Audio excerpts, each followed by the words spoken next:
Hey, what is going on, guys, and welcome to another round of Wheel Tour Racing. This time it's round 11 at Red Bull Ring in the wet. We are in the Group 4 Lexus, and this is our Lobby A debut. So we're playing with the big boys here, the top of the league, and the conditions were so wet that we had to start in third gear, and even then, as you can see, we're still shaking about on the straight. But we moved down into ninth as we come to the first corner, and as expected, everyone's taking it very easy in these conditions. With also being the first corner, we're gonna have intrinsic. Uh, you have a good example of what's expected to come from this round with having himself go up into the wall coming out of turn one. We're gonna tuck him behind Zuzu in the 86. The 86 was actually a pretty good car around here. Because of the lack of power it has, you can really get on the power a lot earlier than the other cars. But again, because of the lack of power it has, you sort of get past it again by the next corner. So we're up into position 8 now after getting a pass on Zuzu. Skipping to the start of lap 4, we're going to get a move up on the side of MPR, who's also in the 86. Staying right side by side with him. Staying in second gear. You really don't want to get into first. You probably can go into first just to try and get the car to turn around. And unfortunately for MPR there, he came out second best during that whole the exchange of positions, and then we had a bit of a penalty to burn off, so we had to let Piper as we are struggling to find grip in this Lexus. The Lexus was a really bad car around here. The Out of all the other Lexus drivers, we did really bad. Lexus was the lowest scoring manufacturer for this round, and that's a pretty good example of why this car was so bad. But coming to the start of lap 7 now, we open the inside of Piper in the Audi TT. I would never see the day where I get a pass on the Audi TT on a straight. But the TT was really struggling here in the wet. Cars that usually have really poor grip, like the TT and sometimes the Lexus, really did struggle around this track just because they couldn't get the power down earlier. We were having to short shift like crazy. But a pretty mediocre position to finish in, position 8 for race 1. We weren't expecting too much for this round, but we were just here to have some fun. Happy to be here with a bunch of Lobby A guys, and hopefully learn a couple things coming through this round. But start of race 2 now, we actually get a pretty good start. We get a pass on the inside of intrinsic and putting ourselves up into second by the first corner as MPR takes off. Expectedly, the car with the least amount of grip, so the car with the least amount of power. Rockets also doesn't have to worry about struggling to put the power down. But start of lap 2 here, the power of the 86 is no match for the RCF. So we're gonna go up on the inside. A bit of contact coming to the corner, just trying to get the best line possible coming to the corner. So maybe I may have got in front of MPR and maybe that would affect him. And we did pretty good. We were holding on to first position for a really long time. We had Adam slowly closing the gap on us. There was at one stage where we had a nearly 3.5 second gap on second, but Adam was coming around the outside to the second last corner, and we were planning to just let him go past. He was just outright quicker than us. He's definitely a Lobby A driver. He's very new to the league, and he's done pretty well to climb his way through the ranks of the division. But starting lap 7, we're going to still be in first place. Come to the second corner now of lap 7. He's going to put up on the inside. We're going to try and go for an undercut. He just parked his car on the apex really well. Going to keep that inside. We're going to try and go on the outside. Not have enough power to get enough grip to get the power down. We're going to tuck him behind him. He's going to drift off away. He's just that much quicker than us. Pipe on the inside of turn 1. Getting a really nice move on the inside, but we're going to get a really nice move on the inside. Get a really good run coming out of that corner because we took it with a bit more speed. And we're going to try and go for a move here on this at turn 2. We're going to decide that's not a good idea, so we're going to back out, tuck him behind him, and then try and get a good run coming out of turn 2 into turn 3. Get a bit of a bump from Pamak behind us, no biggie. We still did pretty good. As of now, we were in position 3. We knew we could eventually pass up Piper. As you see there, he's missing his braking point by quite a mile. So we move up into position 2. We have Pamak go up on the inside of Piper as he misses his braking point and suffers quite badly from that. Coming through lap 12 now. Pamak and Piper are going to have a bit of a moment. behind us. That's good for us. That bridges the gap a bit bigger between second and third. But this is where it all kicks off. So start of lap 13, we're coming second. We're doing really good for fuel.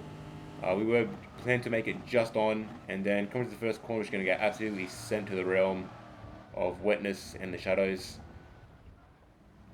As what happened was early went up on the inside of Pan Mac, and Pan Mac tried to defend it, and I came up second best from all of it. So I was absolutely fuming about this.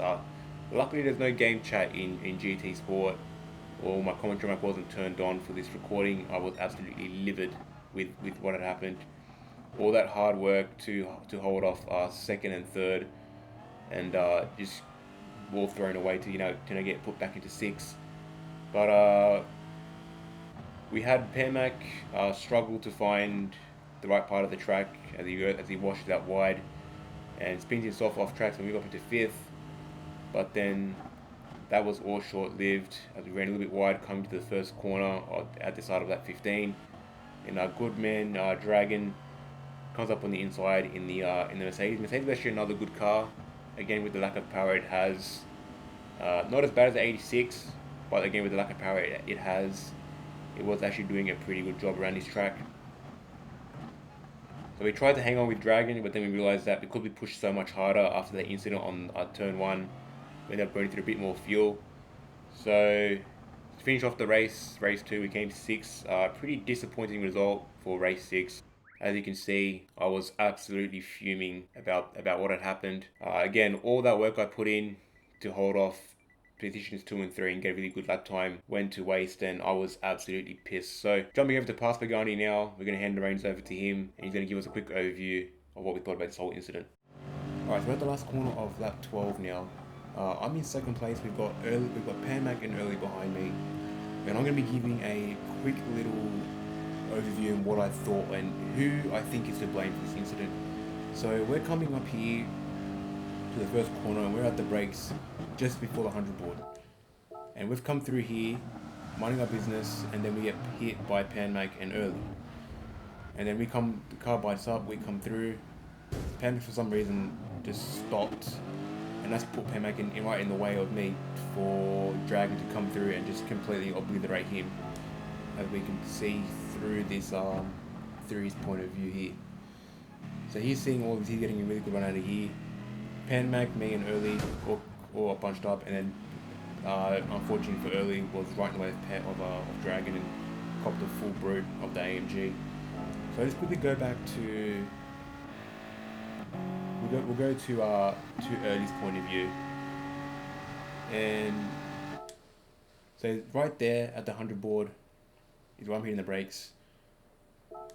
Pan Mac is very similar braking point, and Early just starts braking here. So Early's braked pretty late.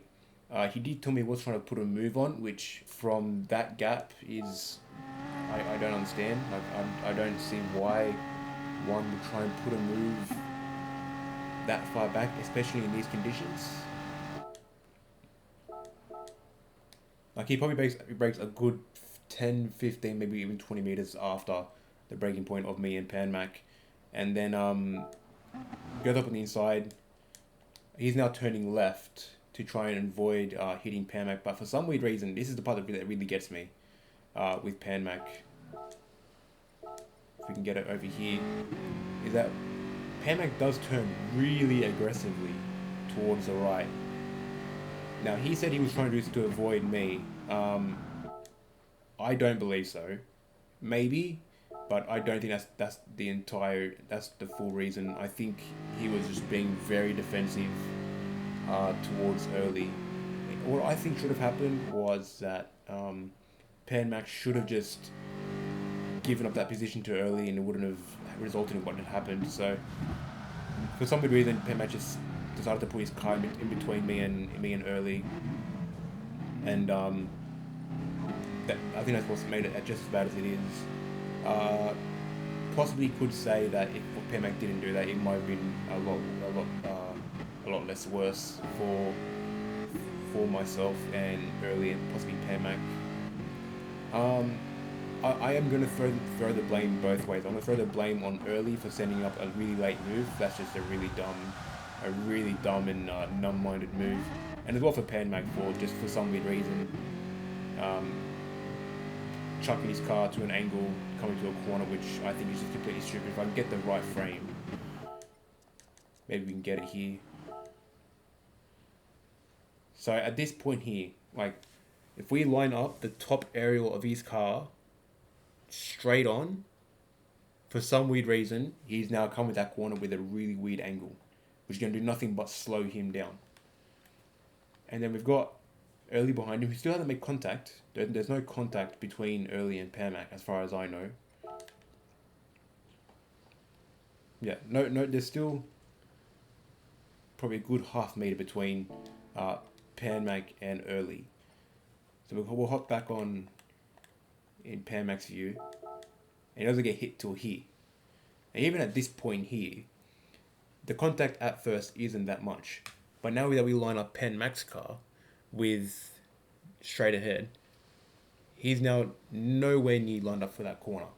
Nowhere near. But we'll double check, so we'll go back again. I want to try and get a good shot of just before Early comes into the picture.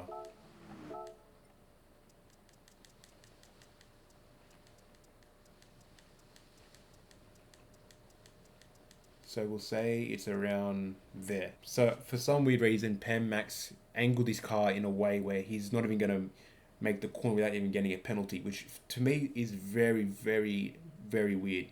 A very weird way to do that. He thinks that he was avoiding my car. I don't think that was the case. I think he's just seen Early send it up on the inside and then tried to defend it. Very reminiscent of what happened between me and Pamak around Laguna last corner, where he saw me coming and just tried to put a move to stop me and didn't go well. But I would definitely put the blame on Pamak and Early. So pissed off about this, I started calling them out in the Discord, saying that they were top class drivers in a very sarcastic manner. But definitely 100% they are both to blame. Early for putting up a move on the inside that just makes no fucking sense whatsoever, and then Pamak for again just defending for God knows what reason why. And then me just unfortunately coming up second best. Early just coming a lot worse. He ended up finishing last, so probably a justified deserving of punishment for such a move. But again, like I completely think the whole thing could have been avoided if Early had come through on the inside of Panmac and gone for a really nice undercut on Early. So if it was me, I probably would have just done. So I'm gonna position myself as Panmac here. So we got Early coming through, and instead of doing this, I would have probably kept on going straight to let Early go through, and then I would let Early go past, go straight, and then let Early go through, and then I'd get the nice undercut on him coming out of the corner, get an even better run than he would. But I don't know, for some weird reason, when you put two idiots on the track right next to each other, that's what happens. But yeah, look, we were on for a really good result before that point of contact. We were coming second, and could have arguably said we would have had a really good time. We did still finish, I think, top 20 in the second race, which was somewhat surprising. I think that was purely because we had such a good first 12 laps, or the first couple of laps at the start of the race, where we had nothing but clean air, so we could just focus on getting some really strong lap times down. But yeah, overall I just was not happy about this, and I do hope the stewards get this right. I do believe what I'm saying about these two drivers is completely correct, that Panmac and Early should both get penalties, not just Early or not just Panmac. I think both should get penalties. Yeah, he wasn't redressing that. He wasn't going to redress that. He was full throttle, and I was still sideways, so he wasn't redressing that. So I'm just going to quickly double check. So I'm sideways, still sideways, and he's full throttle. He was not redressing that.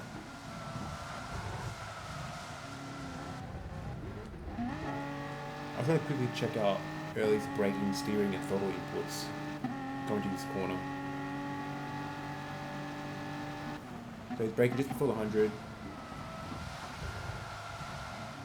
He's trying. I think he knew. I think what happened also is early knew he came in way too hot, and was trying to avoid it. So that's why he's making those little steering inputs to the left. But because Pan Max decided to be very defensive and pretty much get in his way, he sort of stopped early from doing so. So like again, both are to blame for this incident, for what happened. I really do hope the stewards get it right and the right amount of penalty is served to either of them. It could have been a really good race. We were, I think, a couple seconds behind Adam, and Adam finished top 10 after this race, so we could have probably been top 10 as well for this race, but you know, these things happen, and unfortunately we came up second best. So when full brake pressure is applied, which I think is then.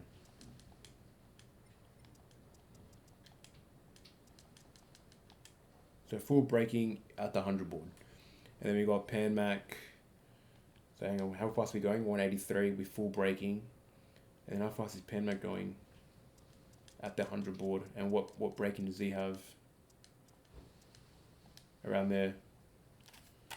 So it's only a couple K's difference, which shouldn't warrant Pan Mac having to do his supposedly move to the inside to try and avoid contact with me. I definitely don't think that was necessary for him to do such a thing.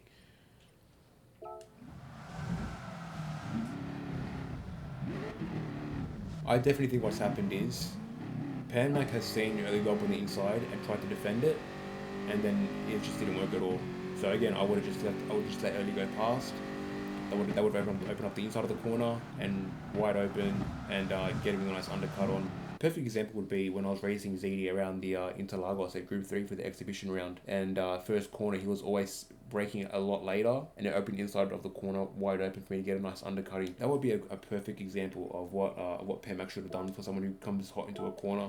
I mean, I do expect better from drivers as high up as these. So, you know, we're talking about drivers who are we're talking about drivers here who are I've got to say that again, that was fucking gold. So Drag just minding his own business, you know, he sees the positions getting shuffled around, he's probably eyes have brightened up, and just wham, just fucking sends early into the fucking wall. But yeah, I expect more from drivers such as Pan Mac and Early to do so in such a corner. For Early to even think of setting a move up there from that far back is, that hurts my brain just thinking of what made you want to do that. But again, Pan Mac as well. I'm lost for words when it comes to just looking at this. It's just an absolute mess. So overall, look, I think Pan Mac and Early should both get penalties. If I cop a penalty out of this, I'm going to be absolutely fucking livid. But I highly doubt I would. The next round, we are at the Nürburg, 24 hours. Going to be doing a Super Enduro, 90 minutes. So 90 minutes of Nürburg, which should be fun. I think that's going to be the final round for the Wheel Tour League. Then we've got a 3-week break, and then we're going to be back into Season 6, which should be interesting because we still don't know what we're going to be doing for Season 6. But yeah, hopefully you guys enjoyed the video. Hopefully you guys enjoyed this little overview I did of the whole incident. I think it was right for me to upload this and do a little bit of an overview on this whole incident, because I was the one that got massively screwed over by it, by some people's incompetence to race properly in such a high rated lobby. But I guess shit happens, and got to hold our heads high for Group 3 around Nürburgring. The Lexus is a good car. I'm not a good driver around that track, but it should be in for an exciting live stream. I'm gonna be live streaming that one. Hopefully we can hold that position, even maybe grab a couple more points to put us higher up on the leaderboard. But that's gonna wrap it up for today's video. If you guys enjoyed it, be sure to leave a like, comment down below, subscribe to the channel if you're new. And with that being said, guys, I shall catch you in the next one.